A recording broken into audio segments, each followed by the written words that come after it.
하나님 말씀 보겠습니다. 하나님 말씀 요한복음 1장 17절 한 절 보겠습니다. 요한복음 1장 17절 한 절입니다. 하나님 말씀이 이러합니다. 율법은 모세로 말미암아 주어진 것이요 은혜와 진리는 예수 그리스도로 말미암아 온 것이라. 아멘.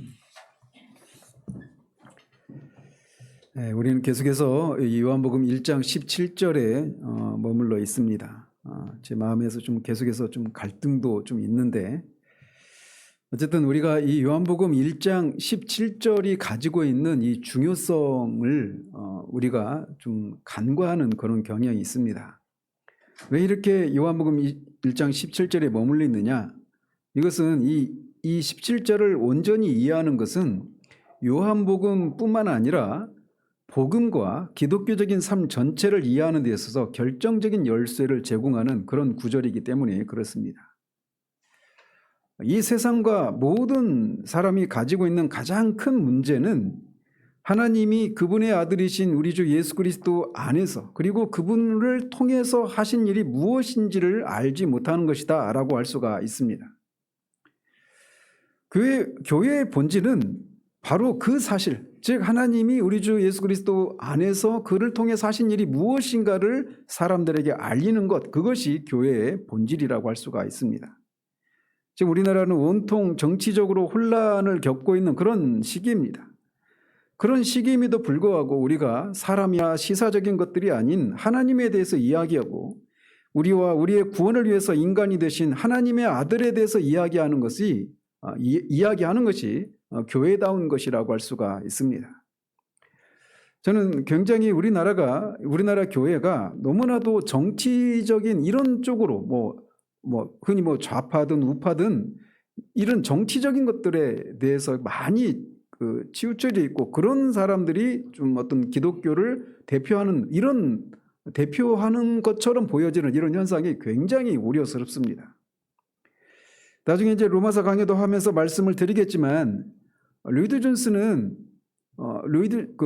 존스가 목회할 당시에는 그분은 1898년생이시거든요. 그러니까 이제 1차 세계대전, 2차 세계대전을 겪고, 소위 이제 2차 세계대전이 끝나고 나서 냉전 시대가 돌입하지 않습니까? 냉전 시대로. 그러니까 그때 영국 교회도 완전히 공산주의에 대해서, 반공에 대한 이런 이슈가 영국뿐만 아니라 전 세계적으로 자유진영 안에 있는 나라들의 가장 큰 이슈는 반공이었습니다. 근데 그런 속에서 온통 핵폭탄에 대한 위협, 핵전쟁이 벌어질지도 모른다라고 하는 이런 어떤 염려들, 그리고 공산주의 세력이 유럽을 점점 잠식해가고 있고, 점점 이렇게 공산주의 세력이 힘을 얻고 있는 그런 속에서 당시 로이드 존스 목사님이 목회하던 그 당시에 수많은 교회들에서 온통 반공에 대한 공산주의가 기독교의 가장 큰 위협 세력이다라고 하는 그런 얘기를 하면서 온통 그런 것과 관련된 메시지들이 대부분의 교회에서 전해지고 있었습니다. 그러나 시간이 흘러서 그런 속에서도 로이드 존스 목사님은 그런 시사적인 얘기들, 정치적인 얘기들, 반공 이런 것들을 거의 얘기하지 않아요. 왜냐하면 교회의 본질은 말씀드린 것처럼 하나님이 그의 아들 우리 주 예수 그리스도를 통해서 하신 일이 무엇인가를 세상에 전하는 것이 교회의 본질이기 때문에 그런 것들을 전하지를 않았습니다. 근데 한번 보십시오. 그분이 50년대, 60년대까지 이렇게 사역을 하셨는데, 그리고 나서 거의 반세기가 지났지 않습니까? 70년, 80년이 지났는데, 그 당시 동시대 때 그런 반공을 공산주의 세력을 막아야 된다, 어떤 이런 메시지를 전했던 사람들은 사람들의 기억에서 다 사라졌습니다. 그 사람들이 누구인지도 역사는 기억하지 않고 있고, 그들이 전했던 메시지도 다 사라지고 맙니다. 그러나 그런 시대 속에서 로이드 존스가 교회의 본질이 이것이라고 하는 것을 알고, 그가 계속해서 하나님의 말씀, 교회의 본질에 충실해서 하나님이 그 아들 예수 그리스도를 통해서 하신 일이 무엇인가를 계속해서 전한 그 로이드 존스는 지금도 여전히 사람들의 뇌리에 기억 속에 남아있고 그분이 전했던 그 메시지를 통해서 저 같은 사람도 회심에 이루는 이런 일들이 있지 않습니까? 더더군다나 그런 면에서 우리 시대는 막 이게 완전히 뭐 어떤 정치적인 그런 메시지를 내야만 그래서 뭐 그 좌판지 우판지 이런 어떤 둘 중에 하나를 선택을 강요받는 이런 현실이 저는 굉장히 우려스러워요. 어쨌든 교회의 본질은 거듭 말씀드리지만 하나님이 그리스도를 통해서 하신 일이 무엇인가를 알리는 것에 있습니다. 그리고 이것을 알지 못하는 것이 이 세상의 또 모든 사람들의 근본적인 문제다라고 할 수가 있단 말이죠. 그래서 우리는 계속해서 이 율법이라고 하는 것이 어떤 역할을 하는지 어떤 가치를 갖고 있는지 이런 내용들을 살피고 있습니다. 지난주에 살폈듯이 인간을 제대로 평가하는 유일한 방법은 하나님과 그분의 율법에 비추어 살피는 것입니다.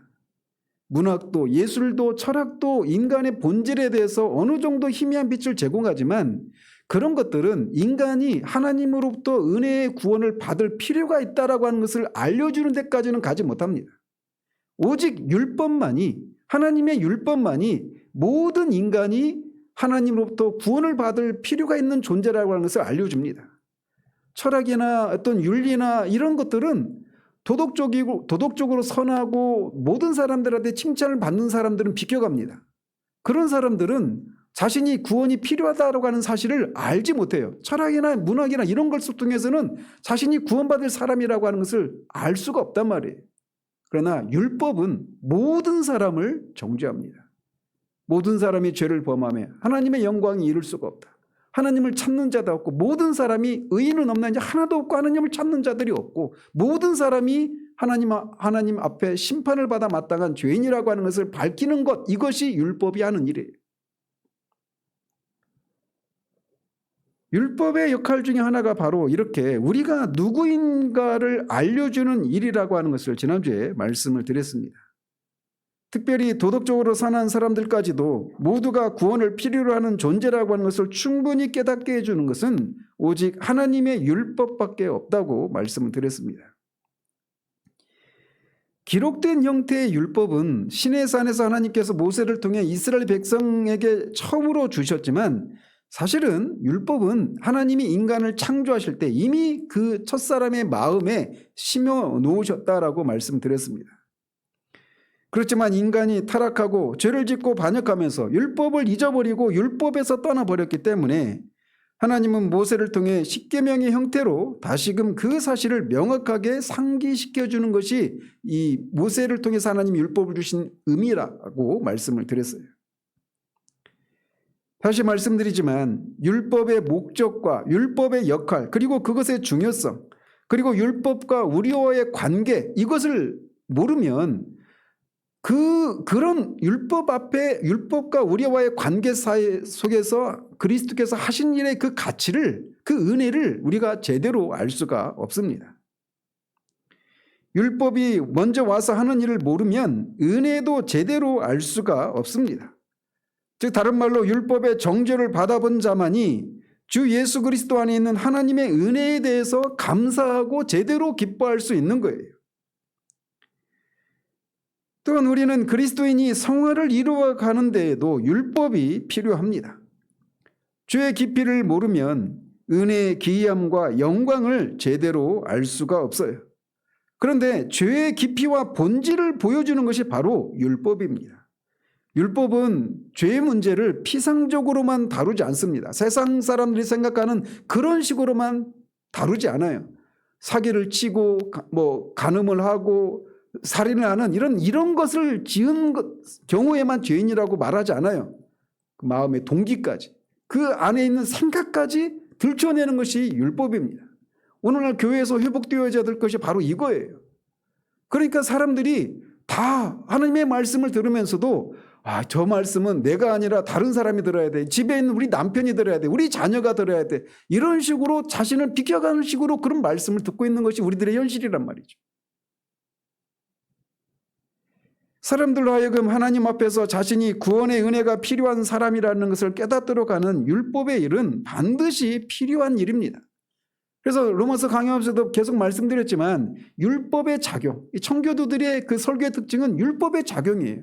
율법의 따끔한 바늘로 먼저 뚫고 복음의 비단실로 꿰매는 이런 방식으로 그들의 설교가 그렇게 구성되어 있었던 것입니다.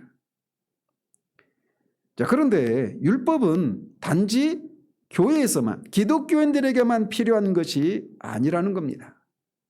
율법은 세상에게도 필요한 것입니다. 오늘은 바로 이것을 살펴보도록 합니다. 율법의 대상은 기독교인만이 아니라 온 인류입니다. 더군다나 오늘날의 세상을 보면 율법에 관한 메시지가 그 어느 때보다 필요한 때라고 할 수밖에 없는 현실을 보게 됩니다. 오늘의 세상의 모습은 하나님의 율법을 무시한 것에서 기인했다라고 할 수가 있습니다. 하나님의 율법에 대한 무지 때문에 혹은 하나님의 말씀을 인정하지 않는 교만한 불신앙 때문에 사람들은 세상은 하나님의 율법을 무시합니다. 이런 이유들로 하나님의 율법을 무시하는 것이 오늘날 세상의 모습과 굉장히 모습이 왜 이러한가를 하나님의 율법을 무시하는 것과 오늘날 세상의 모습이 어떻게 밀접한가 이런 내용들을 오늘 살펴보려고 하는 겁니다. 오늘날의 세상이 하나님의 율법을 무시한 것 때문이다라고 하는 것이 굉장히 황당하게 들릴 수도 있습니다. 그러나 그렇지가 않아요. 하나님의 율법을 무시하면 어떻게 될까요? 첫 번째로는 세상이 전체적으로 배교의 상태에 빠지게 됩니다. 오늘날 세상이 그런 상태에 빠져 있다라고 말할 수가 있어요. 배교의 상태에 빠졌다라고 하는 것은 사람들이 더 이상 하나님을 믿지 않는다라고 하는 뜻입니다. 세상이 삶을 살아가면서 하나님의 관점으로 살지 않고 하나님 중심으로 살지 않는다라고 하는 것이 배교의 상태에 빠졌다라고 하는 것을 다른 말로 표현한 것이라고 할 수가 있어요. 이런 현상은 세계적으로도 그렇지만 우리나라도 이런 현상이 심화되어 가고 있는 것을 봅니다. 배교의 상태에 빠졌다라고 하는 것은 단순히 그냥 교회를 다니던 사람들이 교회를 안 다니고 있다 이것만 말하는 게 아닙니다. 교회를 다니는 사람들도 예배에 참석해서 찬송을 부르지만 하나님을 믿지 않습니다. 각자 매일의 삶에서 하나님을 예배하지 않습니다. 개인적으로 기도하지 않습니다. 하나님의 말씀도 읽지 않습니다. 오늘날은 목사들이 하나님을 믿지 않는, 하나님을 믿어야 된다라고 말하는 그런 지경에까지 빠진 것이 오늘날 교회의 현실이에요.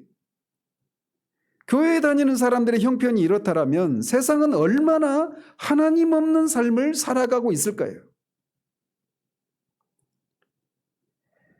이처럼 사람들이 더 이상 하나님의 존재를 믿지 않고 그분을 예배하지 않고 그분의 영광을 위해서 살지 않게 되면 어떤 일이 일어날까요? 하나님을 믿지 않으면 사람은 누구를 믿을까요? 궁극적으로는 자기 자신을 믿습니다. 자기 자신을 믿기 시작하고 스스로 신이 되기 시작합니다. 그런데 이것은 과장된 얘기가 아니라 이것이 성경의 처음에 인간의 타락의 사건의 본질이 바로 그거예요. 옛 뱀은 하와에게 하나님이 참으로 너희에게 동산 모든 나무의 열매를 먹지 말라 하더냐라고 그렇게 묻습니다. 함정이 있는 뱀의 이 말을 덥석 물은 하와에게 뱀은 하나님이 너희에게 그 나무의 열매를 먹지 못하게 한 것은 너희들이 그것을 먹는 날에 너희들의 눈이 밝아져서 선과 악을 아는 일에 있어서 하나님과 같이 되는 것을 하나님이 싫어해서 그것을 못 먹게 한 거야. 이렇게 꼬드겼습니다. 즉 너희 인간들은 원래 하나님처럼 될 수 있는데 하나님이 그것을 막으시기 위해서 그 나무의 열매를 먹지 못하게 한 거야. 이렇게 말을 했던 것이죠.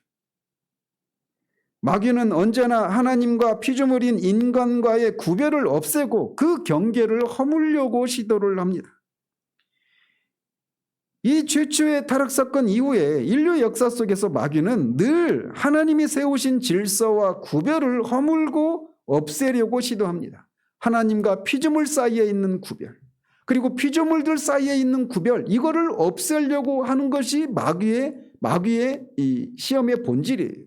남자와 여자의 구별을 없애려고 합니다. 오늘날 우리가 그런 현실을 지금 보고 있지 않습니까?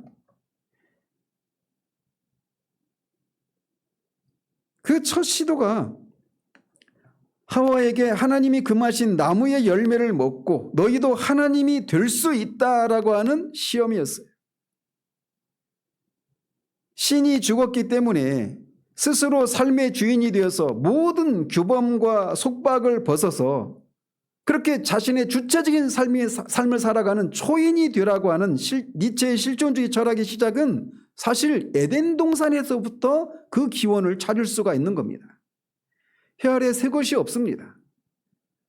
다른 역사 속에서 수많은 다양한 형태로 나타났던 그 모든 인간 사조들은 다 그 기원은 다 에덴 동산 첫 사건에 거기에 기원을 두고 있는 거예요. 안타깝게도 하와는 하나님이 될 수 있다는 이 마귀의 시험에 넘어갔고 그 후에 등장한 인류도 계속해서 그 시험에 넘어갔습니다.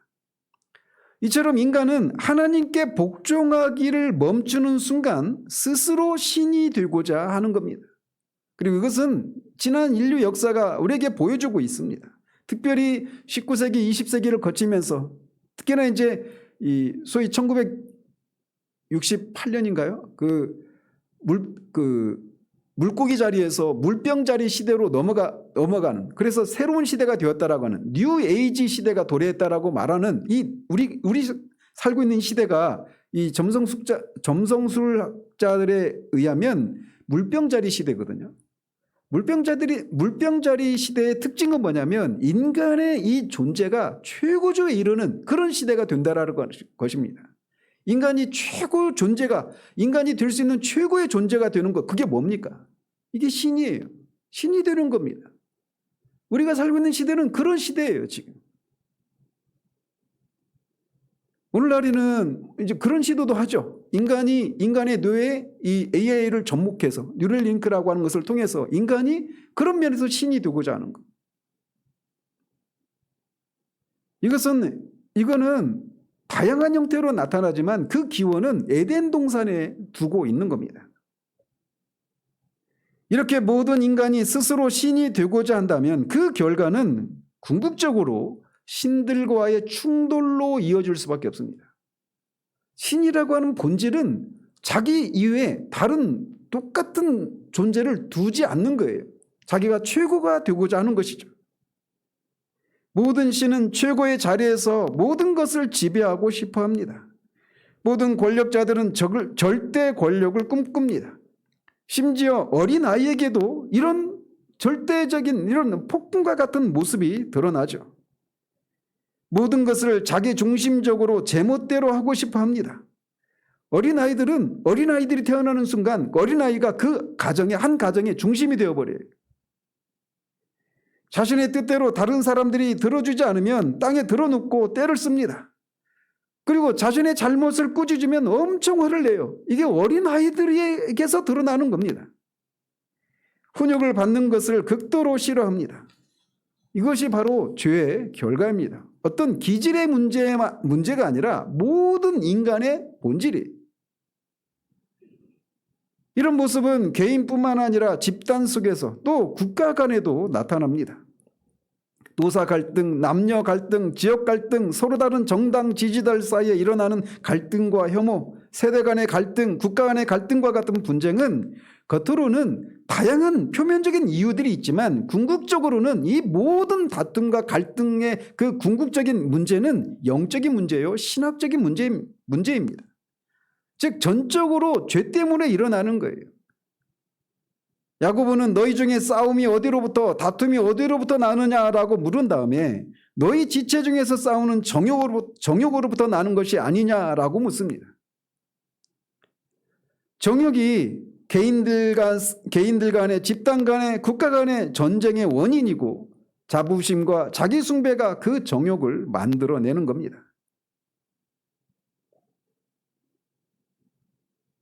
하나님을 떠나니까, 하나님이 정하신 그 율법을 통해서 하나님이 정하신 그 삶의 본질에서 떠나니까 나타나는 현상은 이런 식으로 수많은 갈등과 다툼과 이런 모습으로 나타난단 말이에요. 하나님이 없는 삶의 특징이 바로 이것입니다. 이런 시각으로 우리가 살고 있는 이 시대를 한번 보십시오. 또한 세상이 하나님을 버리고 배교의 상태에 빠지게 되면 결국은 삶의 목적도 사라지고 맙니다. 하나님을 버리고 자신이 신이 되고자 하는 이런 시도가 언뜻 보면 자신을 고양시키고 자신을 높이는 것처럼 보이지만 실상은 결과적으로는 자신의 존재를 깎아내리는 것에 불과합니다. 왜냐하면 삶의 목적에 대해서, 인간의 본질에 대해서, 인간이 된다는 것에 대해서, 또 이 세상의 역사와 목적과 역할에 대한 이런 어떤 개념이 실종되기 때문에 그렇습니다. 하나님이 없는, 하나님을 떠나서 하나님이 없고 하나님을 떠난 이 배교적인 삶을 살아가면 그런 상태 가운데 있는 사람의 삶의 목적은 무엇일까요? 다양한 형태로 말할 수 있지만 한마디로 말씀을 드리면 삶의 목적은 생존이 삶의 목적이 되는 겁니다. 삶의 목적이 생존인 이 삶 속에는 어떤 가치도 고상한 아름다움도 사라지고 맙니다. 어떻게 하면 잘 먹고 잘 살까? 어떻게 하면 재미있게 살까? 어떻게 하면 건강하게 살까? 이런 것들은 삶의 목적을 생존해 둘 때 나오는 생각들이라고 할 수가 있습니다. 여러분이 보십시오. 오늘날 사람들의 관심이 거의 이런 것들이 대부분 아닙니까? 굴욕적으로 살더라도 죽는 것보다는 낫다는 생각이 오늘날의 사람들이 가진 생각들입니다. 그래서 거짓의 편에 서더라도 연금을 탈 수만 있다면 양심을 거스르는 선택을 해도 좋다는 영혼 없는 사람들의 모습이 바로 삶의 목적을 생존해 둔 단편적인 모습이라고 할 수가 있어요. 이런 시각으로 한번 보십시오. 거의 우리가 살고 있는 시대를 다 설명이 되는 거예요. 인간의 위대함에 대한 의식이 사라지면서 이런 생각이 생겨나게 되는 겁니다. 그래서 계속 생존할 수만 있다면 종처럼 살아도 좋다는 사상이 생겨나게 된 겁니다. 노예적인 삶을 살더라도 생존할 수만 있다면 얼마든지 불의한 일도 마다하지 않거나 그런 것을 눈 감은 채 살려는 건 역시 삶의 목적을 생존해 둘 때 나타나는 현상입니다. 탈북하신 분들의 그 고난의 행군 때 그 90년대 중반에 있었던 북한에 일어났던 그런 일들을 듣는데 굉장히 마음이 아파요. 먹고 살 게 없으니까 도덕이라고 하는 가치, 인간의 본질 이런 것들이 다 무너져 버리는 겁니다. 말씀드렸죠. 어떤 할머니가 젊은 처자를 막 부러워하는 거예요. 왜 부러워하냐면 그 젊은 처자가 먹을 게 없으니까 그냥 잠자리를 하고 빵 하나를 한 끼를 위해서 잠자리를 그냥 하는 겁니다. 근데 할머니가 그 젊은 처자를 부러워하는 거예요. 너는 젊어서라도 몸이라도 팔 수 있지. 나는 나이도 있어서 그것도 못하고. 도덕적인 개념, 도덕적인 가치, 인간의 위대함 이런 것들은 다 사라지고 마는 겁니다. 생존이 최고의 목적이 되니까. 그런데 우리가 그런 정도는 아니라 하더라도 여전히 우리의 삶 가운데서 인간이 불의한 선택을 하더라도 내가 이런저런 어떤 유익을 누릴 수만 있다라면 내 양심을 거스르는 어떤 선택을 하더라도 내 자리가 보존되고 내 가족이 그래도 먹고 살 만한 그런 일이 보장된다면 얼마든지 그냥 양심을 거스르는 이런 모든 것들 다 결국은 삶의 목적을 생존해 둘 때 나타나는 현상인 거예요. 북한에 있었던 그런 일들보다는 조금 더 고차원적인 것처럼 보이지만 본질상 똑같은 겁니다. 이런 관점으로 오늘날의 세상을 보십시오. 온통 그런 사람들로 가득 차 있는 것처럼 보이지 않습니까? 이 모든 것이 하나님을 떠난 데서 비롯된 결과입니다. 하나님을 떠나서 스스로 하나님이 되고자 하는 이런 인간이 결국은 자신의 가치를 떨어뜨리고 깎아내리게 되어서 이런 현상들이 나타나고 있는 거예요. 먹고 마시고 성관계를 하면서 생존하는 동물과 짐승, 이런 것에 불과한 존재로 인간이 전락해 버리고 말았습니다. 돈을 적게 벌더라도 이런저런 손해를 보더라도 옳은 것을 위해서 기꺼이 손해를 감수하고자 하는 삶에 있어서의 낭만이 사라지고, 때로는 옳은 것을 위해서 영웅적인 행위를 하는 모습도 사라지고, 인생을 가치 있게 하는 것들이 사라지고, 온통 어떻게 하면 잘 먹고 잘 살까만을 궁리하는 것의 배후에 그 근본적인 원인은 하나님을 떠나 스스로 신이 되고자 하는 인간의 헛된 자부심과 교만이 자리하고 있습니다. 하나님을 모르고 그의 율법에 무지한 탓에, 그 결과 인간의 참된 가치를 모르는 탓에 인간이 이렇게 되고 말았던 겁니다. 우리 시대의 온 관심은 어떻게 하면 좋은 대학 가서 좋은 직장 얻고 많은 연봉을 얻어서 안락하고 평안한 삶을 살까? 이것이 사람들의 최대의 관심사예요. 옳고 그름, 대의, 인간의 본질, 이 세상의 어떤 본질, 이런 것에 어떤 인생의 아름다움, 가치, 낭만, 이런 것들은 사라져버린 것처럼 보여져요.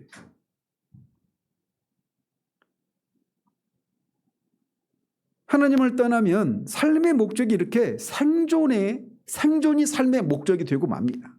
생존이 삶의 목적이 된 이 다양한 삶의 목적은 제가 구체적으로 다 언급해 드릴 수 없지만, 이런 것이 지금 오늘날 우리가 목도하고 있는 그런 현 시대 상황이라고 저는 생각을 할 수밖에 없습니다. 또 하나님을 떠나고 하나님의 율법을 무시할 때 나타나는 또 다른 현상은 불의가 기승을 부린다는 사실입니다.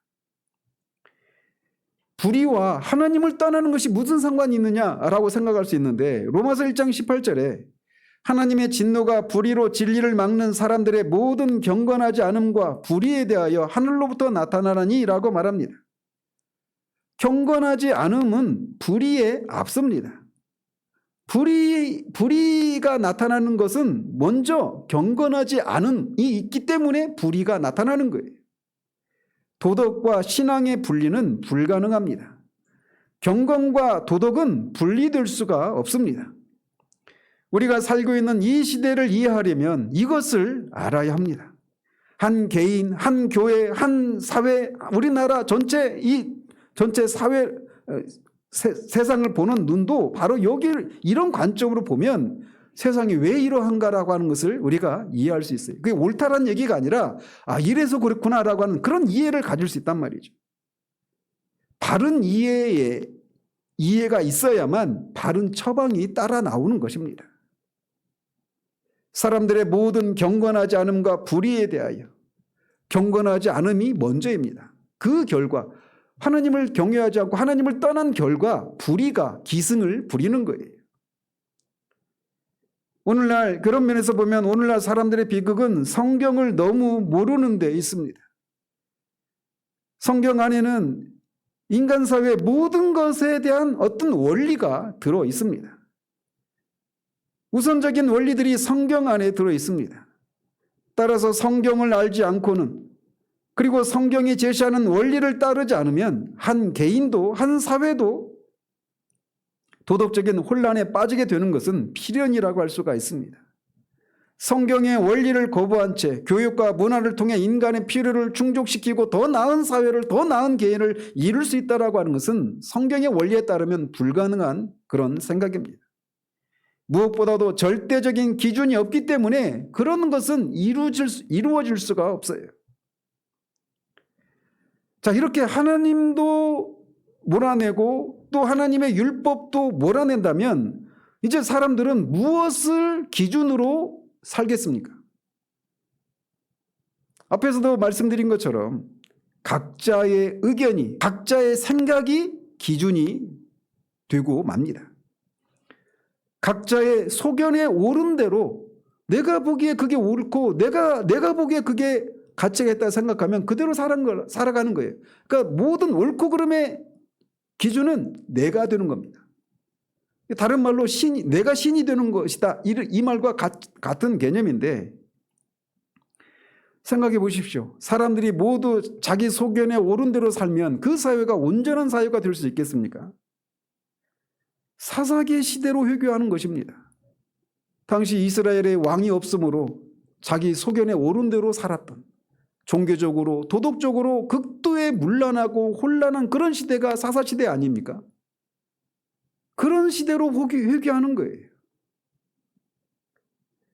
이렇게 절대적인 기준은 없고 각자의 의견이 기준이 되어야 한다는 생각은 다양한 도덕주의들로 나타나고, 이런 다양한 이런 도덕주의들 사이에 어떤 경쟁이 벌어지게 됩니다.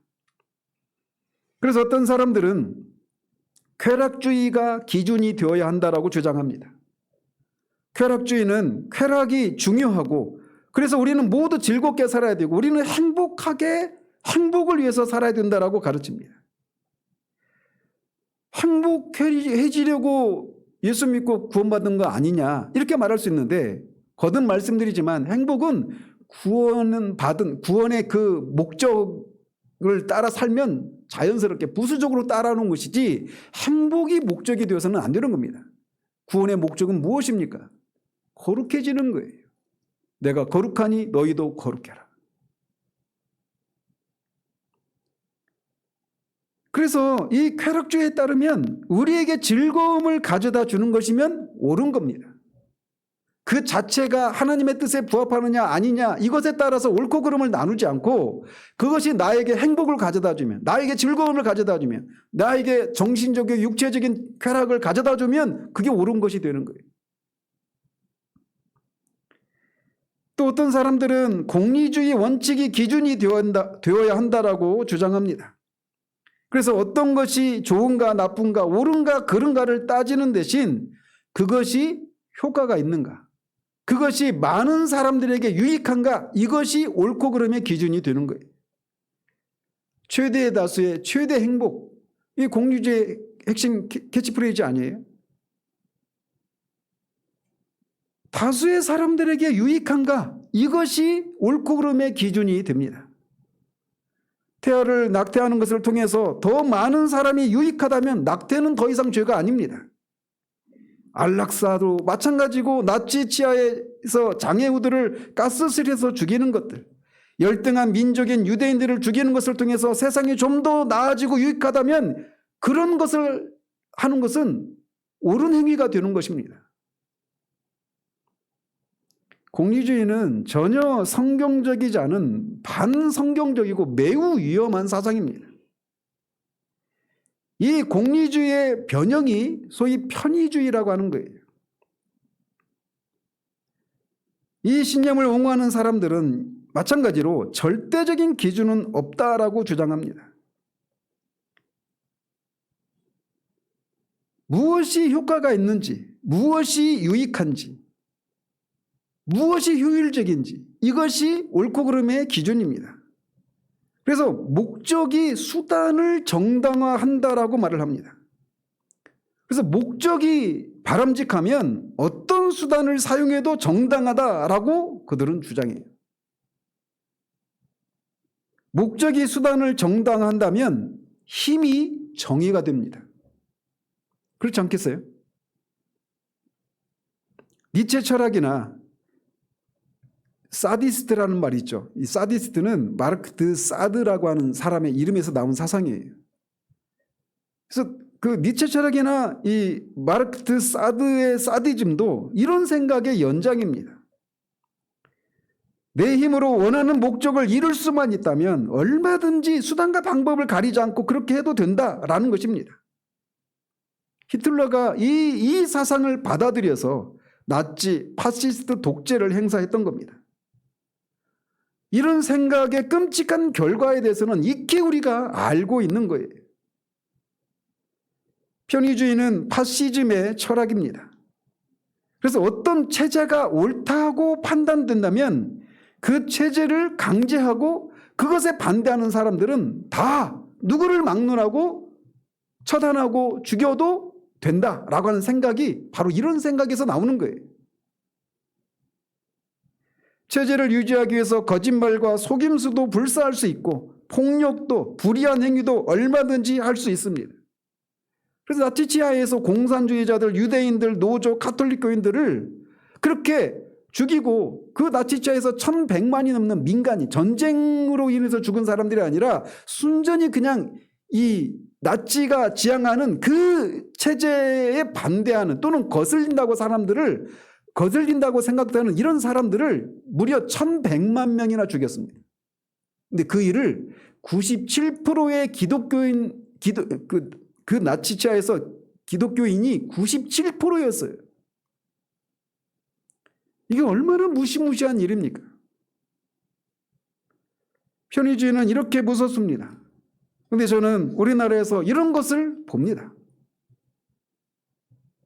빨갱이는 죽여도 된다. 또 반대 진영에서 이찍들은 죽여도 된다. 이게 다 자신들이 옳다고 생각하는 체제와 신념을 위해서는 수단과 방법을 가리지 않는 이런 편의주의적인 이런 생각에서 나온 무서운 생각들이에요. 근데 점점 우리나라뿐만 아니라 지금 전 세계가 지금 그런 식으로 가고 있는 것 같지 않습니까? 서양 속담에 사랑할 때와 전쟁할 때는 모든 것이 정당하다라고 하는 속담이 있다고 합니다. 그러나 그것은 잘못된 것입니다. 부모가 자식을 사랑해서 또는 연인들이 서로 사랑해서 어떤 불의한 일을 하더라도 그 불의한 일을 해서는 안 되는 것 아니겠습니까? 심지어 전쟁 때도 마찬가지예요. 그래서 전쟁이 끝나고 나면 전범재판이라고 하는 것이 있지 않습니까? 하나님의 율법을 등지는 순간 모든 기준은 사라지고 옳고 그름에 대한 이 정당한 기준도 사라지고 의도 사라지고 맙니다. 점점 여러분이 하나님의 세상에 이런 모습을 띈 것이 하나님을 떠나고 하나님의 율법을 무시하거나 또는 모르기 때문이다라고 하는 것이 그냥 괜한 얘기가 아니라고 하는 것을 좀 실감을 하십니까? 하나님의 율법이 명하는 기본적이고 영원한 그런 절대적인 기준을 버리면 도덕 기준도 시대에 따라서 계속 바뀌게 됩니다. 간음하지 말라라고 한 이 계명을 버리면 간통과 불륜은 더 이상 죄가 아니게 돼요. 오늘날 우리는 그런 시대를 살고 있지 않습니까? 마치 불륜이 아름다운 사랑, 애절한 사랑, 이게 노래로, 영화로, 드라마로 막 그렇게 사람들에게 그렇게 칭송을 받지 않아요? 마치 그 사랑이 아름다운 사랑인 것처럼.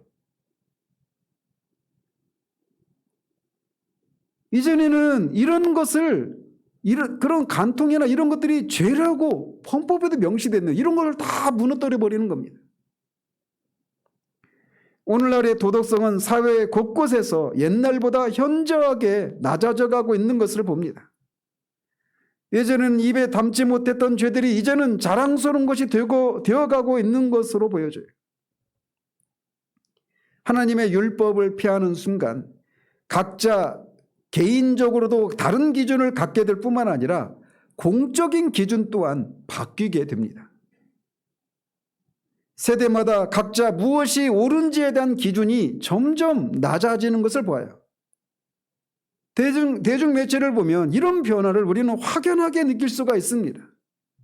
문학이나 예술과 삶의 다양한 영역에서 우리는 옛날보다 훨씬 낮아진 도덕적인 기준들을 발견하게 됩니다.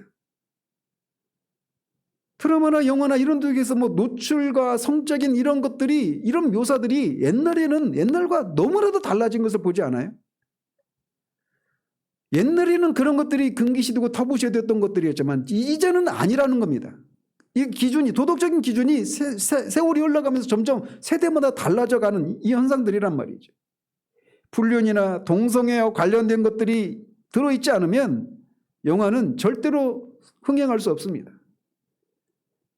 헐리우드에서 배우가 남자든 여자든 배우가 또는 감독이 살아남으려면 항상 이런 것들을 다 아름답게 묘사하는 이런 것들을 넣어야 돼요.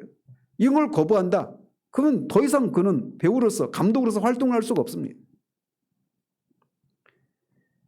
이러다 보니까 대중매체를 통해서 이렇게 이전에는 부끄러워했던 이런 죄악들, 이런 도덕적인 기준들이 자연스러운 것이 되어져 가고 있는 것이 오늘날 현실이에요. 죄에 대한 인식의 변화도 이런 현상의 연장이라고 할 수가 있습니다. 여러분, 옛날에, 지금은 이런 얘기들 종종 듣죠. 어떤 살인을 하고 뭐 성폭행을 저지르고 이런 죄를 저질렀을 때 그 피의자들이 항상 주장하는 게 뭡니까?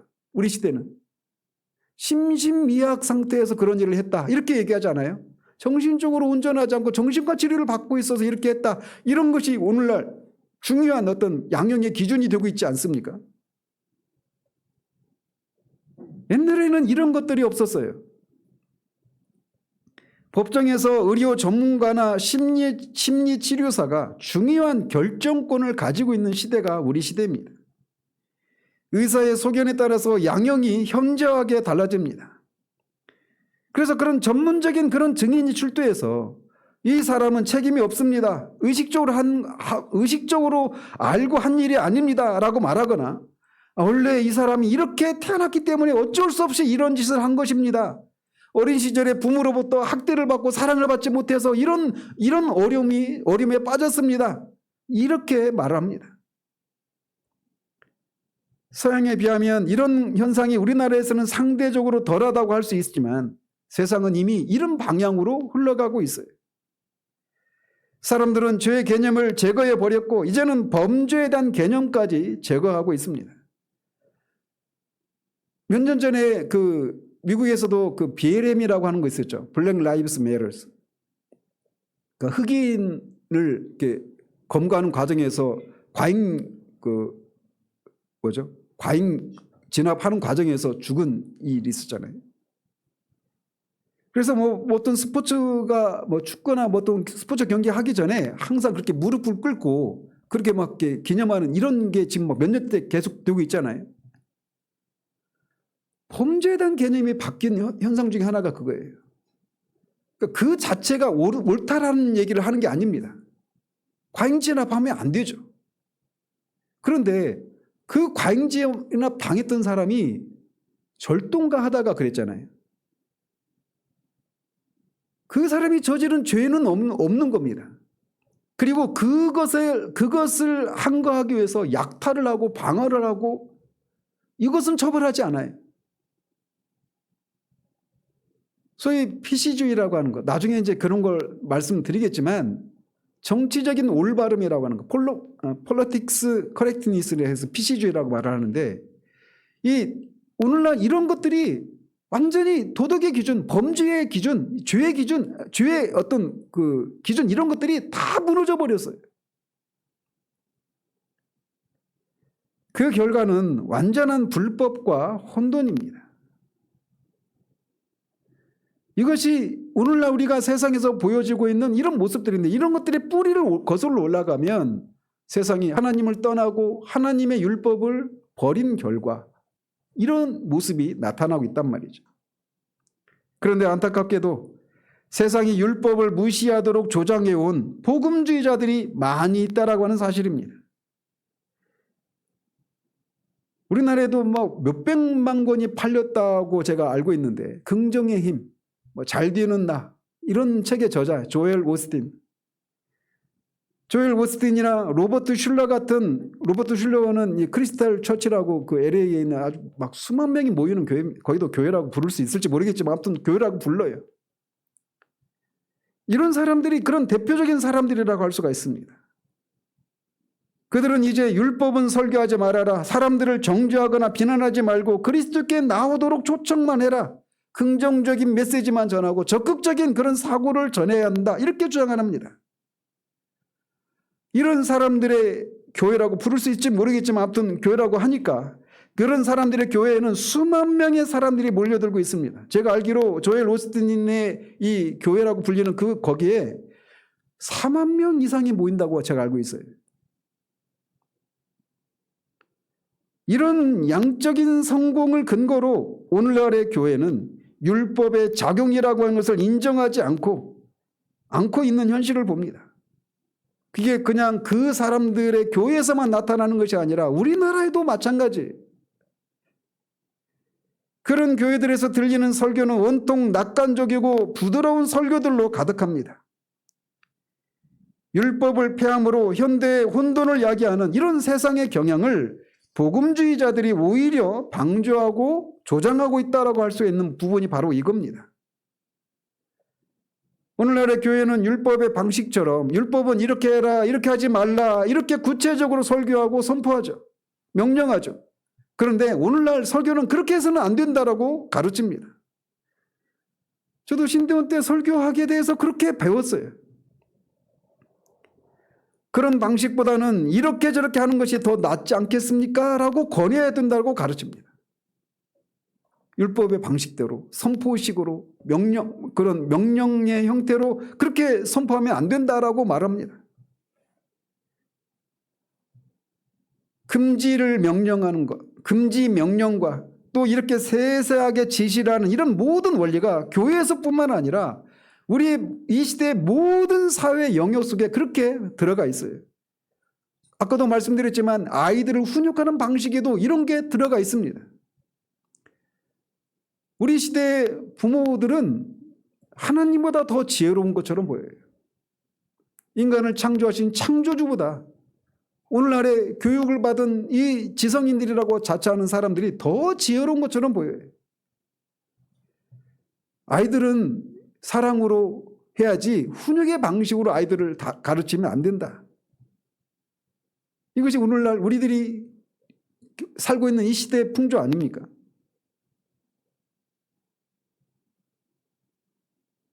율법은 우리가 어떤 존재인지를 알기 때문에 항상 구체적으로 지시합니다. 구체적으로 무엇을 하지 말아야 되는지, 무엇을 해야 되는지. 여러분 율법을 한번 모세오경을 한번 읽어보십시오. 얼마나 세세하게 이건 먹어도 되고 이건 안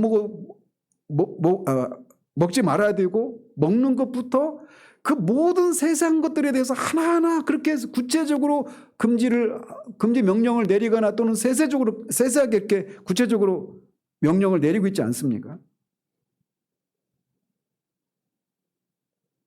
율법을 부인함으로써 초래되는 또 다른 결과는 사람들이 권위와 제재의 필요성을 느끼지 못하게 되는 것으로도 나타납니다. 제재가 따르지 않는 법은 있으나 마나한 법입니다. 그러나 법에는 항상 제재가 따라야 합니다. 하나님이 벌을 주겠다고 하신 일을 하면 당연히 벌을 받습니다. 하나님은 말씀만 하시는 것이 아니라 경고만 하시는 것이 아니라 실제로 하나님의 법을 어긴 사람들에 대해서 벌을 내리시는 분이십니다. 히브리서 기자는 천사들을 통하여 하신 말씀이 즉 율법이 견고하게 되어 모든 범죄함과 순종하지 아니함이 공정한 보응을 받았거든 우리가 이같이 큰 구원을 등한히 여기면 어찌 그 보응을 피하리요. 하나님은 어떤 사람이 어떤 죄를 지으면 그런 사람의 경우에는 돌로 쳐서 죽여야 된다. 이런 식의 그 구체적인 그런 명령을 내리셨고 또 그것에 대해서 구체적으로 실행을 하셨습니다. 하나님의 이름을 망령되게 일컬었던 사람을 실제적으로 돌을 쳐서 죽이지 않습니까? 우리 시대도 똑같이 문자적으로 적용해야 된다는 얘기를 말씀드리는 게 아니에요. 구약의 역사를 읽어보면 실제로 그 법들이 시행되었다라고 하는 것을 우리가 발견하게 됩니다. 하나님은 말씀하신 대로 시행하십니다. 여러 차례 경고에도 불구하고 끝내 순종하지 않으면 말씀하신 대로 반드시 벌을 내리십니다. 에덴 동산에서도 하나님이 그들을 쫓아내십니다.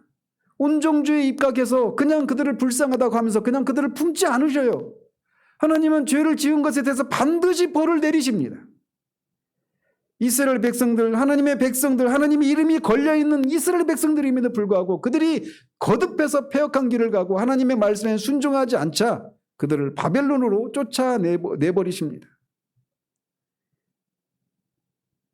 율법은 우리에게 그것을 보여줘요. 하나님은 반드시 죄에 대해서 벌하시는 분이시다라고 하는 것을 보여줍니다. 따라서 법에는 항상 제재가 따라야 합니다. 법이라고 하는 개념에는 항상 권위의 개념이 수반되게 되어 있습니다. 그러나 우리 시대는 모든 권위가 사라져버린 것처럼 보여져요. 권위를 인정하지 않으려고 합니다. 권위와 권위주의는 다릅니다. 저는 우리 시대에 굉장히 위험하게 생각되는 그런 단어 중에 하나가 뭐냐면 꼰대라는 말이에요. 여러분, 꼰대라는 말을 우리 시대 사람들은 듣고 싶어 합니까? 듣고 싶어 하지 않습니까? 당연히 부정적인 개념으로 꼰대라는 말을 쓰죠. 근데 그 개념에 뿌리를 들어가 보십시오. 그러니까 어떤 사안에 대해서 나 때는 말이야 라고 하면서 이럴 때는 이렇게 해야 돼, 저럴 때는 저렇게 해야 돼, 이렇게 옳고 그름에 대해서 어떤 길을 제시하는 이런 것들은 다 옛날 시대나 해당되는 것이라는 거예요. 그 생각이 뿌리를 들어가 보면. 요즘 같은 MZ시대의 신세대 아이들이 더 똑똑하고 더 알아서 잘하니까 그냥 터치하면 안 되고 그냥 내버려 두고 그렇게 돌봐야 된다는 것입니다. 여러분 직장생활 하면서 여러분 그 MZ세대와 직장생활 하는 게 굉장히 어렵죠. 무엇인가 옳고 그름에 대한 얘기를 할 수가 없는 시대가 되어버렸습니다. 그리고 그런 얘기를 하려 치면 꼰대예요. 그런 얘기를 안 듣고 싶어 하니까 점점 이런 모든 기준들, 어떤 규정들, 규칙들 이런 것들이 다 사라져 버리는 겁니다.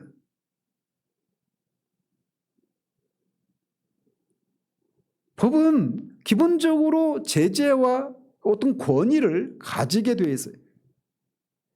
우리 시대는 모든 권위가 사라져 버렸어요. 그리고 그 출발은 뭐냐? 절대적인 권위자이신 하나님을 떠나고 하나님의 법의 권위를 인정하지 않는 것, 여기에서 이런 현상들이 기인한단 말이죠. 오늘날 세상은 하나님의 사랑과 은혜에 대해서 잘못된 관점에 사로잡혀 있다라고 할 수가 있습니다.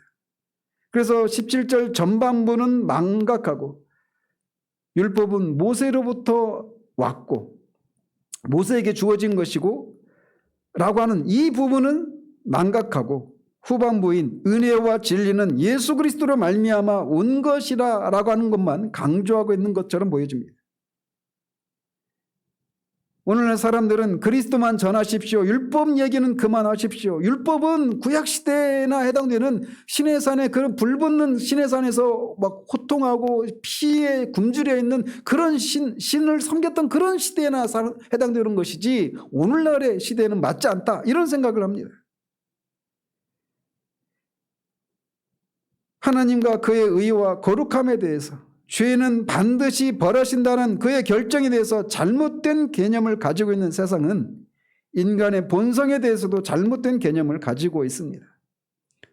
즉 세상은 인간이 근본적으로 선하다고 생각을 합니다.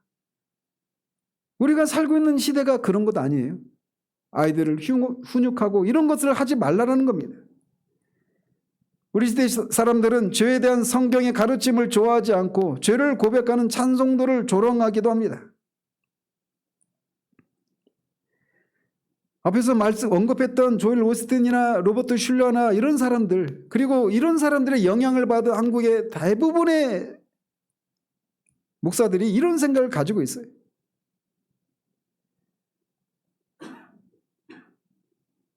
죄와 하나님의 심판과 이런 얘기들은 구약의 가르침이고 모세의 가르침일 뿐이라고 말합니다.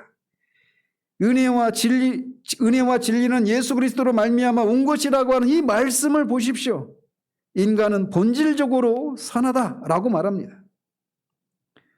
그래서 기본적으로 하나님은 사랑이시고 인간은 본래 선하다라고 하는 이 생각을 가지고 있으니까 사람들에게 우리가 해야 될 것은 율법의 작용, 율법이 어떤 역할을 하고 율법 앞에 사람이 어떤 존재인가라고 하는 것을 일깨워주는 그런 것을 통해서 우리가 구원이 필요한 존재라고 하는 것을 알려줘야 된다. 이런 것들을 배제하고 오히려 사람들에게 참된 삶이 무엇인지 이런 것을 제시하면 사람들이 그렇게 따라갈 수 있다. 이런 생각을 하는 겁니다. 사람들에게 도덕적인 이상과 옳은 삶이 무엇인지를 제시하고 모범을 보이면 사람들이 그렇게 할 수 있다는 겁니다. 하나님은 사랑이시고 인간도 본래 선한 존재이니까. 그러나 사람들이 정말 도덕적인 모범을 보이면 그것을 따를 수 있다라고 하는 것이 진리라면 우리 주님이 이 땅에 계셨을 때 사람들은 그리스도께 호응하고 그를 따랐었을 것입니다. 그러나 우리는 세상이 말씀이 이 땅 자기 백성까지 오셨지만 자기 백성들이 그를 영접하지 않았다라고 하는 것을 우리는 익히 알고 있습니다. 인간은 누가 모범을 보인다고 거기에 호응하지 않습니다. 근본적으로 인간의 본성이 악하기 때문에 스스로 제재가 필요하고 율법이 필요한 존재라고 하는 것을 모르기 때문에 어떤 모범을 보이는 것에 대해서 호응하지 않습니다. 만물보다 거짓되고 심히 부패한 것은 마음이라 누가 능히 이를 알리오. 이런 성경의 사상을 우리가 진리로 받아들인다면 기독교인이 아닌 사람들에게 기독교적인 삶과 윤리를 실천할 것을 촉구하는 것은 전혀 성경적이지 않다라고 하는 그런 결론에 도달하게 됩니다. 거듭나지 아니하고는 인간은 절대로 성경이 말하는 대로의 삶을 살 수가 없습니다. 정죄를 모르는 자들에게 은혜와 진리를 전하는 것은 치명적인 잘못입니다. 이런 것들이 율법 폐기주의로 흘러가는 거예요. 그런데도 세상은 이제껏 그렇게 해왔고 기독교 윤리를 실천하려고 하는 이런 이상주의적인 노력들은 지금도 행해지고 있는 모습입니다. 그러나 성경은 사람들이 은혜 아래 들어올 때까지 율법 아래 가두어 두어야 한다라고 가르치고 있습니다. 세상에서는 어떤 모습으로 드러나느냐면 세상의 권세자들에게 칼을 주는 것으로 이런 것이 드러나는 거예요.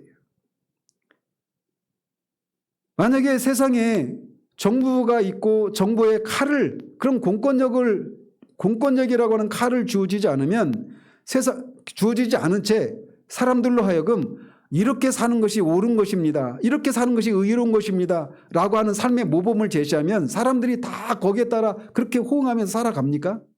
절대 그럴 수 없어요. 하나님은 인간의 악함을 아시기 때문에 가정을 주신 것처럼 이 세상에 정부를 주셨어요. 그리고 정부에게 칼이라고 하는 공권력을 허락하신 것입니다. 바울은 로마서에서 각 사람은 위에 있는 권세들에게 복종하라. 권세는 하나님으로부터 나지 않음이 없나니 라고 말합니다. 모든 권세는 다 하나님께서 정하신 바라 라고 말을 해요. 그런데 이렇게 말하고 있을 때 그 당시에 로마 정부의 황제가 누구였어요? 네로였습니다. 네로. 그 폭군인 네로마저도 하나님으로부터 나온 것이다라고 말을 해요. 그 사람 자체가 옳다라는 걸 말하는 게 아닙니다. 1절에 4절에 그가 4절에서는 그가 공연히 칼을 가지지 않았다라고 말합니다. 이것을 통해서 뭘 말해주느냐면 사람은 다 율법과 이 제재 아래 있어야 되는 존재라고 하는 것을 말해주고 있는 거예요. 악한 무정부 상태보다 이 독재가 더 낫다 이런 얘기를 하는 이유가 바로 여기 있는 겁니다. 사람이 정부가 없이 그냥 무정부 상태 가운데 빠지면 완전히 약탈과 방화와 강간 완전히 그냥 난장판이 되는 겁니다. 인간의 본성이 타락했기 때문에 그런 거예요. 법은 집행되어야 하고 적용되어야 합니다. 제재가 법을 어긴 것에 대해서는 반드시 제재가 따라야 합니다. 인간은 심히 부패한 악한 자들이기 때문에 그들에게 아무리 그들의 선의에 호소하는 이런 노력을 해봐야 아무 필요가 없습니다. 사람은 저마다 자기 기준을 세우고 있습니다. 율법에 동의하지 않고 율법이야말로 하나님이 이 세상에 주신 이상적인 법이라고 하는 말에 동의하지 않습니다. 그러나 인간은 너무나 마음부터가 부패되었기 때문에 제재와 단속이 필요하고 벌이 필요합니다. 법의 적용이 필요하고 고통이 필요합니다. 여러분 아십니까? 서구 사회에서는 이런 것들이 다 무너져 버렸어요. 예전에 그 노르웨이에서 어떤 적인 그런 사상을 가진 사람이 어떤 섬에 들어가 가지고 아이들 막 수십 명을 총기로 난사해서 죽인 사건 혹시 아십니까? 벌써 10여 년 된 것 같은데. 그 사람 지금 거의 호텔급 거기서 지금 살고 있어요. 이런 것들이 다 무너진 것이 바로 그런 것들입니다.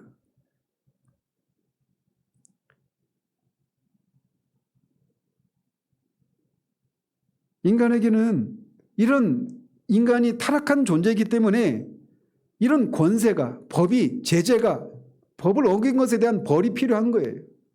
근데 세상이 이런 율법을 무시하거나 떠나버리니까 세상이 이렇게 혼란과 무질서가 그렇게 기승을 부리고 있는 것이다라고 성경이 우리에게 말해주고 있는 겁니다. 이것이 세상 전체에 대한 성경의 입장입니다. 그래서 성경이 우리에게 각 사람에게 주는 메시지는 뭐냐면 이 하나님의 법을 거슬러서 싸우지 말라라는 것입니다. 하나님의 율법과 싸우지 말라라고 성경은 우리에게 말해줘요. 하나님은 반드시 법을 집행하시는 분이시다라고 말을 합니다. 권세를 가지신 하나님, 형벌을 정하신 하나님은 반드시 그 법대로 시행하실 것이다라고 하는 것을 성경이 우리에게 말해주고 있습니다. 불법과 불신앙과 하나님을 향한 반역에 대한 최종적인 판결은 하나님 앞에서 영원히 추방당해 불못에 떨어지는 것입니다. 이것을 바르게 알아야만 예수 그리스도로 말미암아 온 은혜와 진리의 메시지를 들을 준비가 되어 있다라고 할 수가 있는 겁니다. 우리가 세상을 향해 먼저 전해야 할 메시지도 바로 그것입니다. 교회에서도 전해야 될 메시지가 율법의 작용을 통해서 자신이 구원이 필요한 사람이라고 하는 것을 알게 한 후에 복음을 전하는 것처럼 이 세상을 향해서도 우리가 전해야 될 메시지가 바로 그것입니다. 우주의 재판장이시고 왕이신 하나님은 그분의 법을 어긴 자들을 반드시 심판하십니다. 이것을 가장 극명하게 보여준 사건이 있다면 무엇입니까? 바로 십자가 아니에요. 십자가는 먼저 우리에게 그 사실을 말해줍니다. 십자가는 하나님의 은혜와 자비가 사랑이 나타난 그런 현장이기도 하지만 먼저 우리에게 말해주고 있는 것은 바로 이것입니다. 하나님은 우주의 재판장이셔서 공의로운 분이셔서 그분이 정하신 법을 어긴 자들에 대해서는 죄인이라 그렇게 심판을 내리시고 그것 정죄하시고 그것에 대해서는 반드시 심판하시는 분이시다라고 하는 것이 십자가를 통해서 말해준 첫 번째 의미예요. 하나님은 공의로운 분이셔서 죄에 대해서 반드시 심판을 내리시는 공의로운 분이라고 하는 것을 드러내는 것이 십자가입니다. 그러나 우리는 모두 하나님의 법을 어긴 동시에 십자가는 그렇게 하나님의 법을 어긴 우리가 받아야 될 형벌을 그의 아들이 대신 받으심으로 하나님의 공의로우심을 드러내셨다라고 말할 뿐만 아니라 그의 아들의 죽으심이 그렇게 우리를 대신한 죽음이라고 하는 것을 말해주고 있고 그것을 믿는 자마다 죄의 용서와 영생의 선물을 주신다라고 말하는 것이 바로 십자가입니다. 우리 시대는 정말 배교의 시대라고 말할 수 있을 정도로 그런 시대를 우리가 지나가고 있습니다. 율법을 떠나고 하나님을 떠난 결과 그렇게 각자 자기의 소견에 옳은 대로 사는 이런 삶의 결과가 우리가 지금 목도하고 있는 이런 현실이라고 할 수가 있어요. 그런 속에서 교회가 어떠해야 되는가라고 하는 것을 우리가 다시금 생각하게 하는 것이 이 말씀이 우리에게 주는 바입니다. 율법을 알지 못하면 예수 그리스도로 말미암아 온 은혜와 진리의 그 가치를 알지 못합니다. 따라서 율법은 기독교를 향해서만이 아니라 교회만을 위해서가 아니라 세상을 향한 것이기도 합니다. 그래서 이것이 회복되지 않으면 이 세상은 더 큰 혼란과 무질서와 불의에 상태로 빠져가게 될 것이에요.